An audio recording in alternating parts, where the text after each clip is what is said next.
Metre scale is balance on a knife edge at its centre. Metre scale है knife at its centre.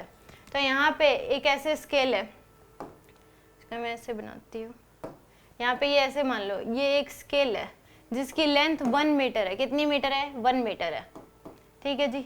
यहाँ पे centre में एक knife लगा हुआ है, यानी कि यहाँ से ये डिस्टेंस कितनी है? 0.5 मीटर, और ये डिस्टेंस भी कितनी है? 0.5 मीटर। तो इसको बैलेंस करिए तो नीचे की तरफ क्या लगेगा? mg लगेगा। इसका मास कितना है? मान लो m है। लेंथ इसकी 1 मीटर है। 2 coin each of mass 10 gram are put on one of the top of the other at 10 centimetre mark. तो यहाँ से 0.1 मीटर डिस्टेंस पे 2 कॉइन रख दिए एक दूसरे के ऊपर, जिसका टोटल मास इनका कितना हो जाएगा? 20 ग्राम हो जाएगा। Balance at 40 centimetre mark. अब ये जो स्केल है यहाँ से कितनी डिस्टेंस पे ये जो है बैलेंस है?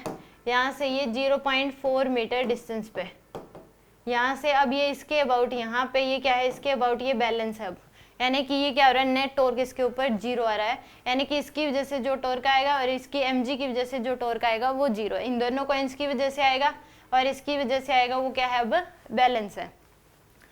तो यहाँ पे the mass of the metre scale is found to be, scale का मास बताना है कितना होगा। तो इन दोनों को इन पे नीचे क्या लगेगा? mg लगेगा।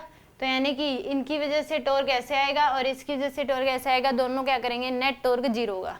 तो यहाँ पे अगर इसके अबाउट ये बैलेंस है, किसके अबाउट? इसके अबाउट ये बैलेंस है। यहाँ पे इस यहाँ से 0.4 मीटर डिस्टेंस पे ये बैलेंस हुआ है। पहले तो ये मास रखा नहीं हुआ था इस स्केल पे, तो सेंटर में यहाँ पे नाइफ थी जिसके अबाउट ये बैलेंस था।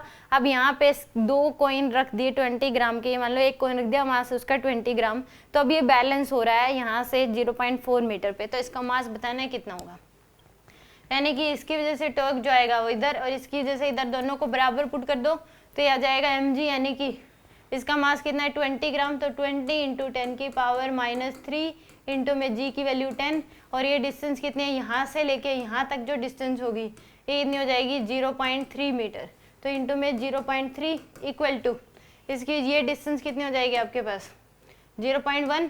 तो यानी कि mg इंटू में g की वैल्यू 10 इंटू में 0.1, ये आ गया आपके पास 10 से 10 कैंसिल। तो यहाँ से आ जाएगा ये 2 इंटू 10 की पावर -2 इंटू में 0.3 इक्वल टू m इंटू में 0.1। ठीक है जी। तो 2 इंटू में 10 की power -2 into 0.3 divide by 0.1 equal to m। तो m की जो वैल्यू है वो आ जाएगी आपके पास 6 इंटू 10 की पावर -2। m की वैल्यू आ गई 6 इंटू 10 की पावर -2, तो x की वैल्यू कितनी आ जाएगी? 6 आ जाएगी।